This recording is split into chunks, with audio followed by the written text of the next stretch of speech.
5 ওয়াক্ত নামাজের পর যদি কোনো মুসলমান আয়াতুল কুরসি পাঠ করে, আয়াতুল কুরসি যদি কোনো মুসলমান পাঠ করে, ওই ব্যক্তি ওই দিনকা মারা যাওয়ার সাথে সাথে আমার আল্লাহ রব্বুল আলামিন তাকে জান্নাতে পৌঁছায় দিবে। আন্না সাইয়্যিদিনা ওয়া সানাদানা ওয়া হাবিবানা ওয়া মাওলানা মুহাম্মদ ومولانا محمدا عبده ورسوله الذي أرسله بالحق بشيرا ونذيرا وداعيا إلى الله بإذنه وسراجا منيرا. أما بعد فقد قال الله تعالى في كلامه المجيد وفرقانه الحميد. সকলেই আওয়াজ দিয়ে পড়ুন আউযু বিল্লাহি মিনাশ শাইতানির রাজীম। বিসমিল্লাহির রহমানির রহিম। إن الله يأمر بالعدل والإحسان وإيتاء ذي القربى وينهى عن الفحشاء والمنكر والبغي يعظكم لعلكم تذكرون. وأما الشان حديث عن ابن عمر رضي الله تعالى عنه أن رسول الله صلى الله عليه وسلم قال عليكم بالجماعة وإياكم والفرقة فإن الشيطان مع الواحد وهو من الاثنين أبعد. ومن أراد بحبحة الجنة فعليه بالجماعة. رواه الطبراني. وقال تعالى مخبرا وآمرا إن الله وملائكته يصلون على النبي يا أيها الذين آمنوا صلوا عليه وسلموا تسليما. সকলেই পড়ি আল্লাহুম্মা সাল্লি আলা মুহাম্মাদ ওয়া আলা আলি মুহাম্মাদ কামা সাল্লাইতা আলা ইব্রাহিম ওয়া আলা আলি ইব্রাহিম ইন্নাকা হামিদুম মাজিদ. اللهم بارك على محمد وعلى آل محمد كما باركت على إبراهيم وعلى آل إبراهيم إنك حميد مجيد. صدق الله العظيم.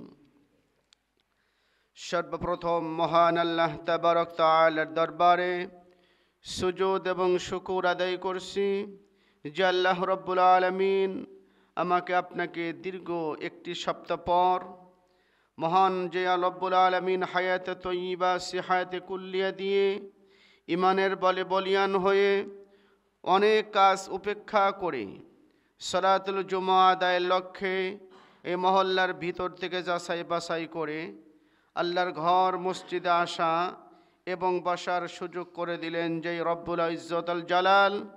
আমরা সকলের সমস্যারে বজ্রকণ্ঠে আল্লাহ রব্বুল আলমিনের শুকরিয়া আদায় করছি। সকলেই জবান খুলে পড়ি আলহামদুলিল্লাহ।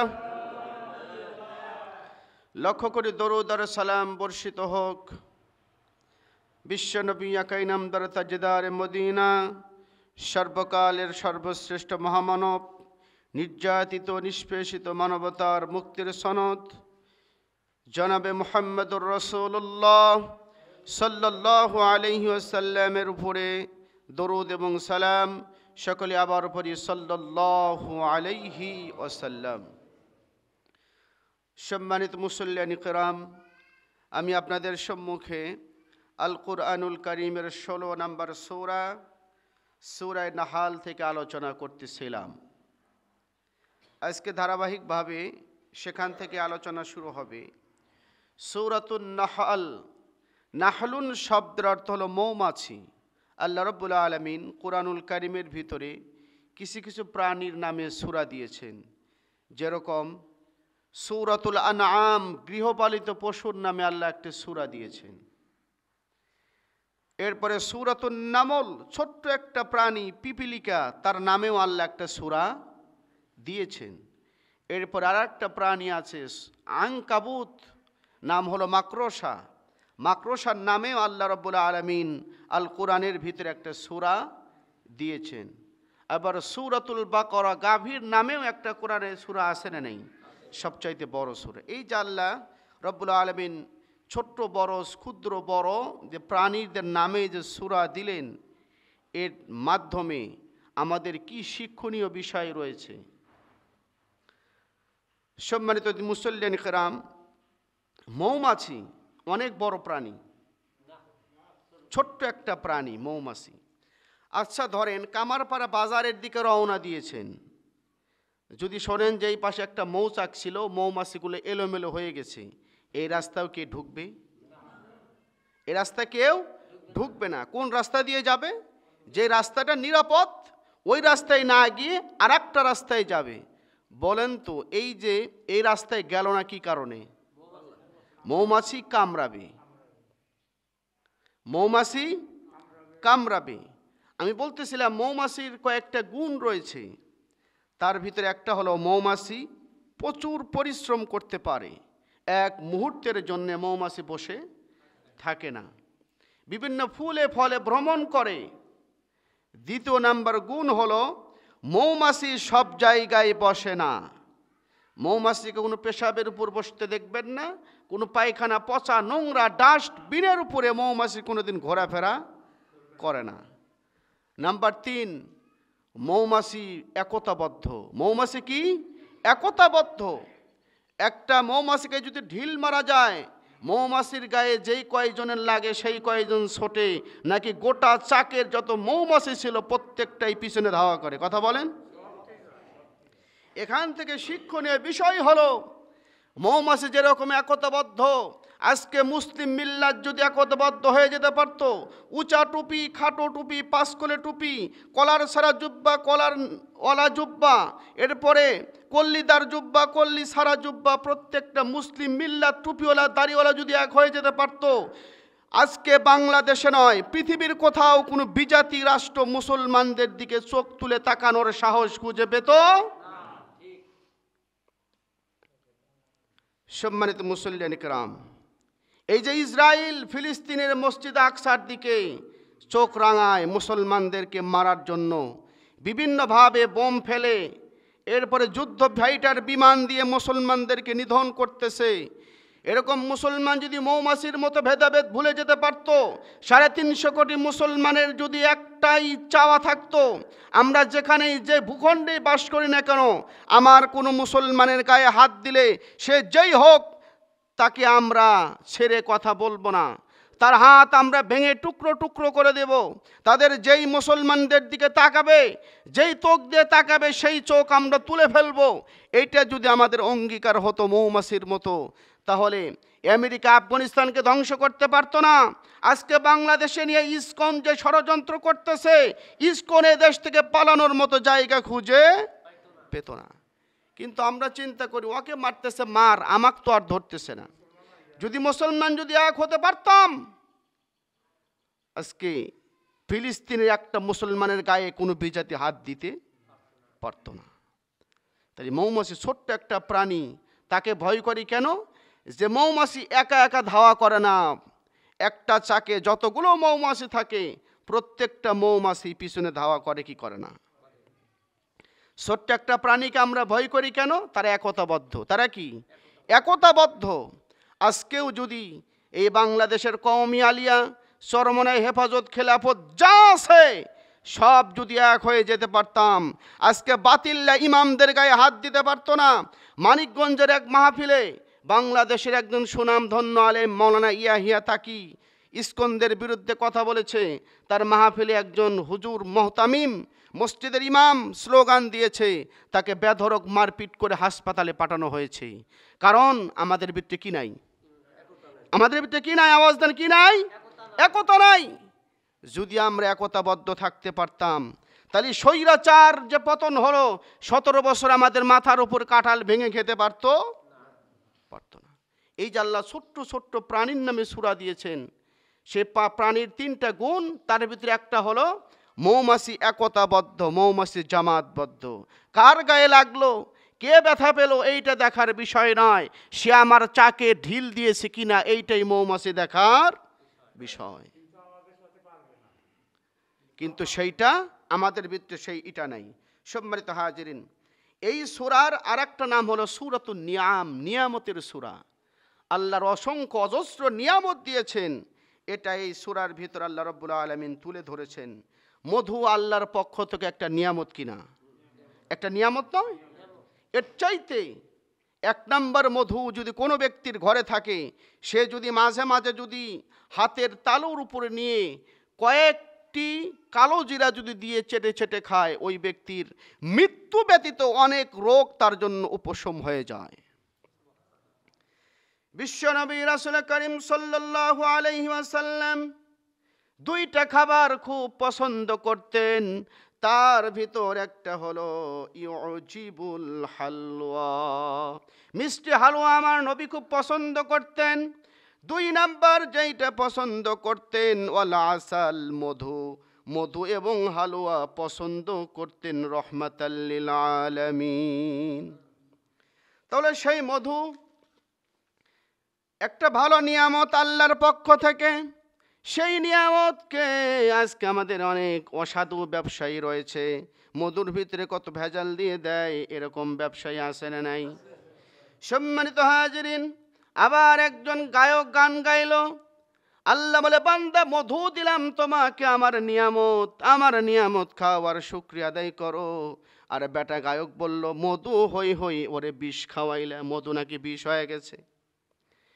আজকে দেশের মানুষ যদি ইসলাম বুঝতো, রাষ্ট্র ক্ষমতায় যারা রয়েছে তারা যদি ইসলাম বুঝতো, উল্টা পাল্টা গান যারা গায়, গান যারা লেখে, এই গানের সাথে যারা একত্রতা ঘোষণা করে, ওই লেখকের হাত কেটে দেওয়া হতো। যেই কণ্ঠ দিয়ে গান গায় সেই কণ্ঠের ভিতরে ফাঁসির দড়ি লাগায় দেওয়া হতো। ঠিক কিনা বলেন? আল্লাহ রাব্বুল আলামিন কি কি নিয়ামত দিয়েছেন? আল্লাহ রাব্বুল আলামিন কোরআনুল কারীমের ভিতর ঘোষণা করে দিলেন, ওয়াল আনআমা খালাকাহা লাকুম ফিহা দিফউ ওয়া মানাফিউ ওয়া মিনহা তাকুলুন। আল্লাহ বলেন বান্দারে, আমি চতুষ্পদ জন্তু সৃষ্টি করেছি, গরু দিয়েছি, ছাগল বানিয়েছি, উট, ভেড়া, দুম্বা দিয়েছি। বান্দারে, এগুলোর গোশত তোমরা খাও, আর এর গোশত খাওয়ার পরে চামড়া, লোম যে বাকি থাকে, এইগুলো দ্বারা শীত নিবারণ করার জন্য তোমরা পোশাক তৈরি করো। এইগুলোর চামড়া দিয়ে তোমরা জ্যাকেট তৈরি করো। এইগুলো লোমকে তোমরা শীত নিবারণের জন্য ব্যবহার করো। বান্দারে আমি এইগুলোকে সৃষ্টি করেছি, শুধু তাই নয়, এইগুলো দ্বারা তোমরা বাহন হিসাবে ব্যবহার করো।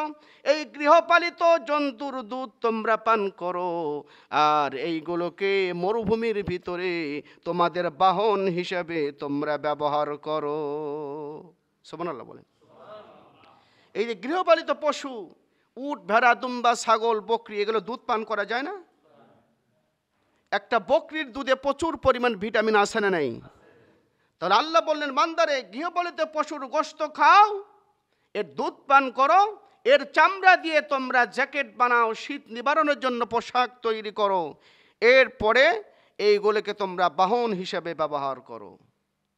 তাই গৃহপালিত পশু, দুইটা গাভী যার বাড়িতে আছে, ওইগুলোকে দহন করে, এরকম পরিবার আছে যারা গরুর গাভী দিয়ে আল্লাহ তাদের সংসারটা চালাচ্ছে। এরকম পরিবার আমাদের সমাজে আছে না নেই? আছে না নাই? আছে। তাহলে গৃহপালিত পশু এটা কার নিয়ামত? আল্লাহ রাব্বুল আলামিন বলেন, বান্দারে এখানেই শুধু শেষ নয়, আমি তোমার জন্য আরো কি কি নিয়ামত দিলাম। وَسَخَّرَ لَكُمُ اللَّيْلَ وَالنَّهَارَ وَالشَّمْسَ وَالْقَمَرَ وَالنُّجُومُ مُسَخَّرَاتٌ بِأَمْرِهِ। আল্লাহ ঘোষণা করলেন, আমি তোমাদের কল্যাণে চন্দ্র এবং সূর্যকে তোমাদের কল্যাণে আমি রব্বুল ইজ্জতুল জালাল নিযুক্ত করে দিয়েছি। চাঁদ এবং সূর্য, গ্রহ, নক্ষত্র আল্লাহ কাদের জন্য দিয়েছেন? কথা বলেন, কাদের জন্য দিয়েছেন? প্রচণ্ড শীতের ভিতরে একটু গোসল করে একটু রোদের টানে দাঁড়ালে ভালো লাগে কি লাগে না? ভালো লাগে কি লাগে না? আল্লাহ বললেন, বান্দারে গ্রহ নক্ষত্র রাজিকে তোমাদের জন্য আমি নিয়ামত দিয়েছি। এতে এখান থেকে যারা বিবেক সম্পন্ন, যারা আমি আল্লাহর সৃষ্টি নিয়ে ভাবে, যারা এইটা নিয়ে ভাবে, আল্লাহ চন্দ্র সূর্য গ্রহ নক্ষত্র নিয়ে ভাবে, আমার আল্লাহ রাব্বুল আলামিন বলেন ওই মানুষগুলোর জন্য রয়েছে আল্লাহর পক্ষ থেকে শুভ সংবাদ। যারা আল্লাহর গ্রহ নক্ষত্র রাজি নিয়ে যারা ভাববে, তারা কোনোদিন নাস্তিক হতে পারবে? তারা কোনোদিন আল্লাহর বিরুদ্ধে কথা বলতে পারবে? তাদের দ্বারা আল্লাহর বিরুদ্ধে যাবে এমন কোনো বাক্য মুখ দিয়ে উচ্চারণ হওয়া আদৌ সম্ভব নয়। এরপর আল্লাহ রাব্বুল আলামিন জানায় দিলেন, ওয়াহুয়াল্লাযী সাখখারাল বাহরা লিতাকুলু মিনহু লাহমান তারিয়্যা। আল্লাহ বলেন, আমি সমুদ্রকে তোমাদের অধীন করে দিয়েছি। ওই সমুদ্রের ভিতরে তোমরা জাল ফেলো, সেখান থেকে তাজা টাটকা মাছ তোমরা পেয়ে থাকো। সমুদ্রের মাছের ভিতরে আমি আল্লাহ আয়োডন দিয়েছি। এরপরে সমুদ্রের মাছের ভিতরে আমি আল্লাহ লবণ দিয়েছি। বান্দা তোমার শরীরে যেন কোনো সময় আয়োডিনের ঘাটতি না হয়। মিঠা পানির মাছের ভিতরে একটা নিয়ামত, এবং সমুদ্রের পানির ভিতরে আর এক ধরনের নিয়ামত আছে না নাই? এই যে আমরা শরীরে একটু প্রেশার নেমে গেলে কি খাই? স্যালাইন খাই। আর সমুদ্র অঞ্চলে যারা বাস করে ওই দেশের মানুষের স্যালাইনের এত প্রয়োজন পড়ে না, কারণ আমার রব্বুল আলামিন ওই মাছের ভিতরেই আল্লাহ স্যালাইনের ব্যবস্থা করে দিয়েছে। আল্লাহ বললেন, বান্দা আমি তোমার জন্য 3টা নিয়ামত দিলাম। সমুদ্রের ভিতরে কয়টা নিয়ামত? এরপর আল্লাহ বললেন, ইয়াখরুজু মিনহুমাল লুউলুউ ওয়াল মারজান। আল্লাহ জানায় দিলেন, সমুদ্রের ভিতরে আমি ঝিনুকের ব্যবস্থা করে দিয়েছি।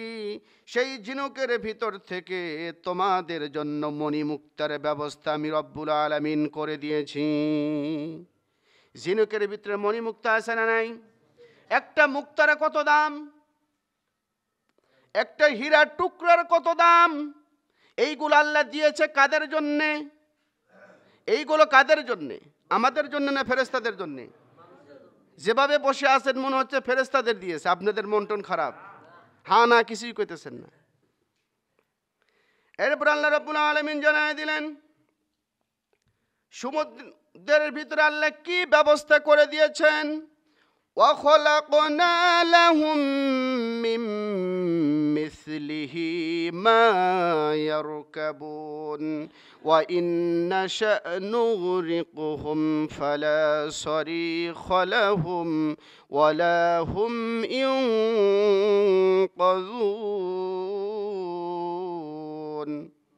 আমি তাদের জন্য যানবাহন সৃষ্টি করেছি, সেই যানবাহন নিয়ে সমুদ্রের বিশাল বিশাল পাহাড় সমান ঢেউ, ঢেউয়ের বুক চিরে সেই লঞ্চ নিয়ে সমুদ্রের ভিতর তারা ভ্রমণ করে।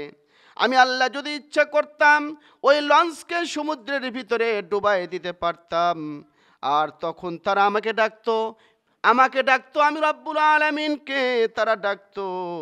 ওই সমুদ্রের ভিতরে তাদের কোনো সাহায্যকারী তারা খুঁজে পেত না, এমনকি তাদের বিপদে উদ্ধার করার জন্য এমন কোনো উদ্ধারকারীরও কোনো ব্যবস্থা থাকতো না।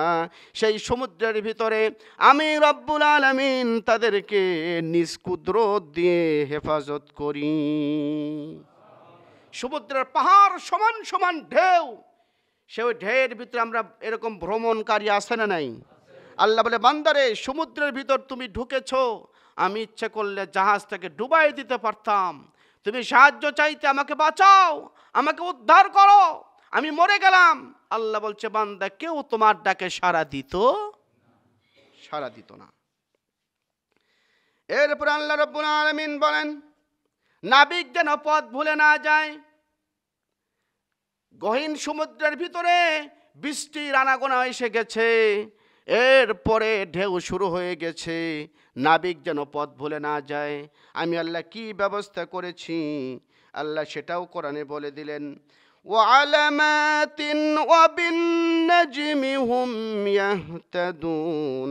আমার আল্লাহ বলে, আমি সমুদ্রের ভিতরে নাবিকের জন্য দিক দিশা প্রদানকারী চিহ্ন সমূহ দিয়ে দিয়েছি।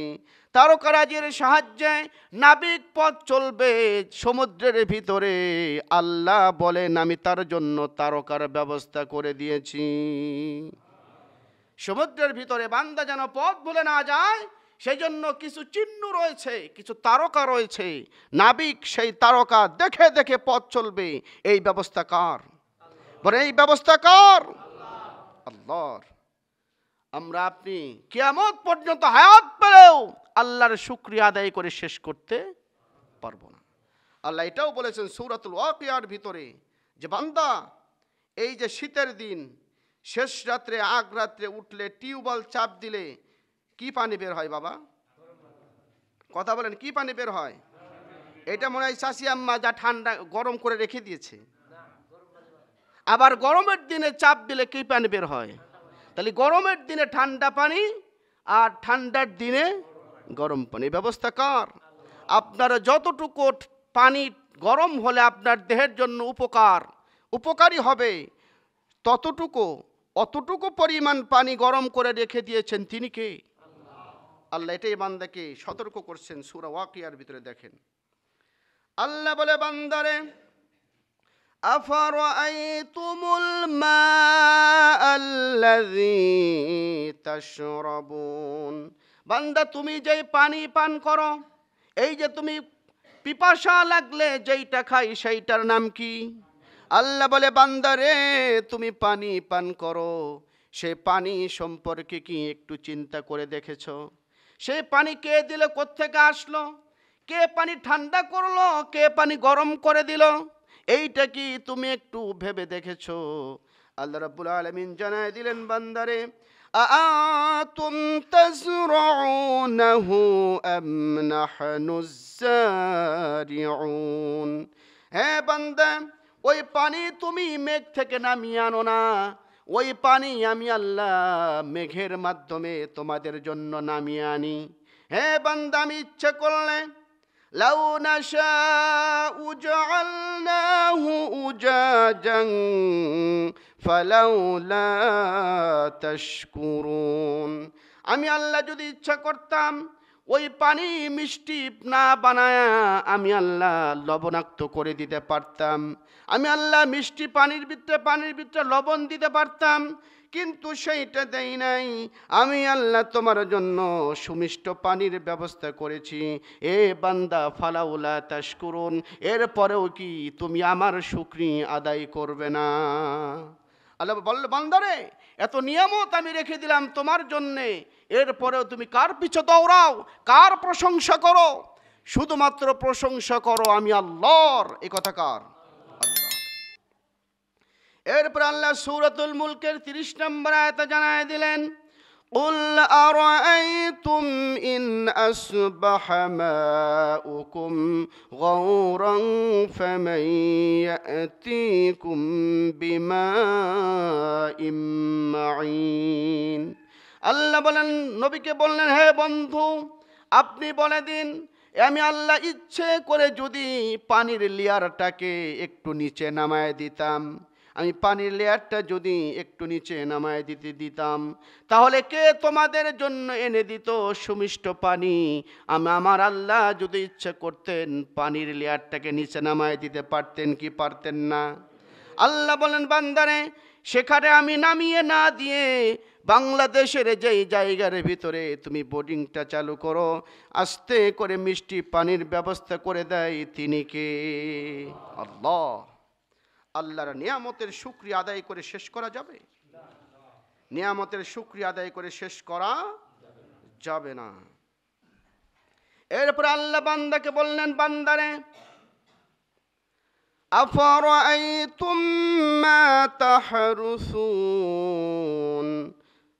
তোমরা যে বীজটা মাটির ভিতরে বপন করো, এই যে আমরা সরষে বুনি, এরপরে পেঁয়াজের একটা গুটি জমিনের ভিতরে ডাবায় দেই, রসুনের একটা গুটি জমিনের ভিতরে ডাবায় দেই, এরপরে আলুর একটা গুটি আমি জমিনের ভিতরে ডাবায় দেই। আল্লাহ বলে, বান্দারে তুমি কি যে বীজ বপন করো, ওই চারা সম্পর্কে কি একটু চিন্তা করে দেখেছো কোনোদিন? আল্লাহ বলতেছে বান্দাকে, আফারাআইতুম মা তাহরুসুন, একটি বার কি তুমি ওই শস্য সম্পর্কে চিন্তা ভাবনা করেছো?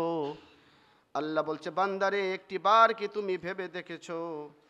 আল্লাহ বলে, আআনতুম তাজরাউ আম আফারাআইতুম মা তাহরুসুন আআনতুম তাজরাউনাহু আম নাহনুজ জারিউন।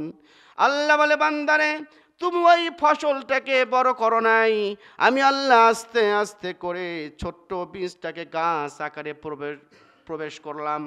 এরপরে আস্তে আস্তে করে ওই গাছ একটু নির্ধারিত মেয়াদ যখন হয়ে যায়, ফসলটা তোলার যখন মৌসুম এসে যায়, আস্তে করে ফসলের কালারটাকে আমি আল্লাহ হলুদ বানায় দেই।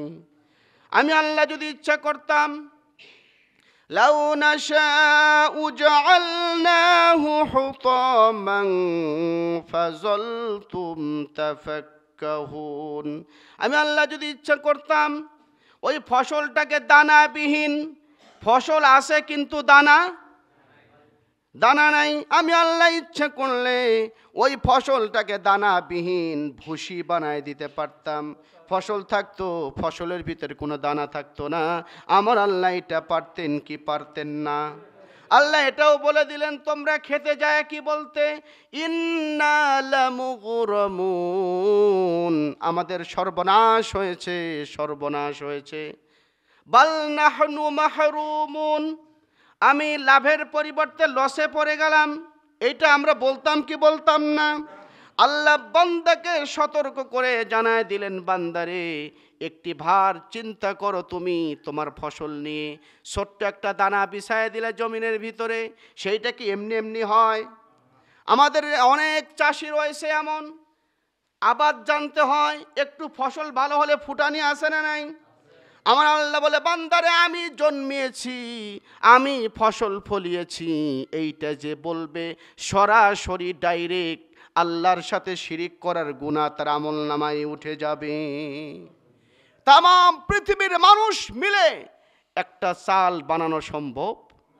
একটা সরিষার দানা বানানো সম্ভব? চাল বানানো যেতে পারে, কিন্তু ওইটা খেলে মানুষ অসুস্থ হওয়ার সম্ভাবনা আছে না নাই? এই যে গাড়ির মাইকোর ভিতরে অনেক আঙ্গুর ঝোলে প্লাস্টিকের, মনে হয় একদম অবিকল আঙ্গুর, ওইটা কামড় দিলে রস পাওয়া যাবে? ওইটা কামড় দিলে রস পাওয়া যাবে? মানুষ নকল করতে পারবে, কিন্তু মানুষ খাওয়ার মতো উপযুক্ত থাকবে না। সম্মানিত হাজিরিন, কোনো মানুষ যদি আল্লাহর জান্নাতে যেতে চায়, প্রত্যেকটা ফরজ নামাজের পরে একটা আমল রয়েছে এমন, ওই ব্যক্তি ওই দিন মানে জান্নাতে যাওয়ার জন্য তার মাঝখানে শুধু মৃত্যুটাই বাকি। প্রত্যেক ফরজ নামাজের পরে একটা আমল আপনাকে করতে হবে। সে আমল যদি করতে পারেন, শুধু মাঝখানে মৃত্যুবরণ করবেন আর আল্লাহর জান্নাতে পৌঁছে যাবেন। মান ক্বারা আয়াতাল কুরসি কুল্লু আকবি সালাতিন লাম ইয়ামনাহু মিন দুখুলিল জান্নাতি ইল্লা আইয়ামুত। আল্লাহর কোনো মুমিন বান্দা যদি প্রত্যেক দিন 5 ওয়াক্ত নামাজের পর, কয় ওয়াক্ত নামাজের পর? নামাজ কয় ওয়াক্ত? আমরা এখানে অনেক এসেছি, নামাজ 1 ওয়াক্ত শুধু শুক্রবার, আছে না নাই? আমার মনে হয় এই মসজিদে নাই।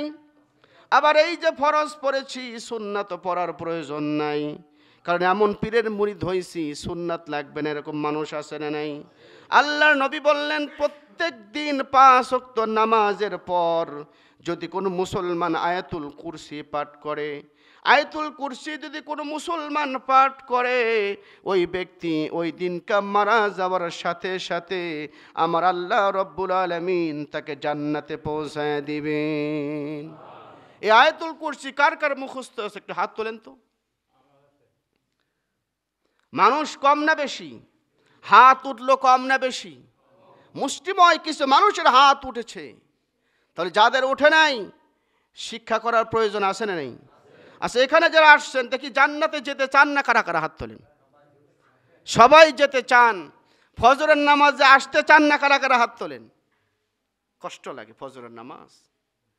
আল্লাহ রাব্বুল আলামিনের নবী হাদিস শরীফের ভিতরে একটা হাদিস বর্ণনা করেছেন, বুখারী শরীফের 574 নম্বর হাদিসটা পড়েই আমি শেষ করে দিব। 574 নম্বর হাদিস, বুখারীর হাদিস। 2 ঠান্ডার নামাজ। কয় ঠান্ডার নামাজ? সবচাইতে কঠিন কোন নামাজ? কথা বলেন, সবচাইতে কঠিন কোন নামাজ? ফজরের নামাজ। আল্লাহ নবী বলেন, মান সাল্লাল বারদাইনি দাখালাল জান্নাহ। বুখারীর হাদিস। যেই ব্যক্তি ফজরের নামাজ আর আসরের নামাজ আদায় করবে, সে জান্নাতে প্রবেশ করবে। আল্লাহু আকবার। তাহলে বুরদাতাইনে, মান সাল্লা বুরদাইনে দাখালাল জান্নাহ। ফজরের নামাজ আর আসরের নামাজ যে ব্যক্তি আদায় করবে, নিয়মিত 5 ওয়াক্ত নামাজ পড়তে হবে। এই 2 ওয়াক্তের মর্যাদার ব্যাপারে হাদিসে বলা হয়েছে, যারা আদায় করবে সেই ব্যক্তি কোথায় যাবে? জান্নাতে চলে যাবে। আমরা তো সকলেই জান্নাত পেতে চাই, ঠিক কি না? মুসলমান হিসেবে যদি জান্নাতেই যেতে না পারি, মুসলমানের সন্তান হিসেবে জন্মগ্রহণ করাই ব্যর্থ, ঠিক কি না? তাহলে আমাদের টার্গেট থাকবে 5 ওয়াক্ত নামাজ। কয় ওয়াক্ত নামাজ? 5 ওয়াক্ত নামাজ আমরা ঠিক মতো আদায় করবো ইনশাআল্লাহ। আল্লাহ রাব্বুল আলামিন আমাদেরকে কথাগুলোর উপর আমল করা তৌফিক দিক। সকলে পড়ে আমিন। ওয়া আখিরু দাওয়ানা আনিল হামদুলিল্লাহি রাব্বিল আলামিন। আসসালামু আলাইকুম ওয়া রাহমাতুল্লাহ।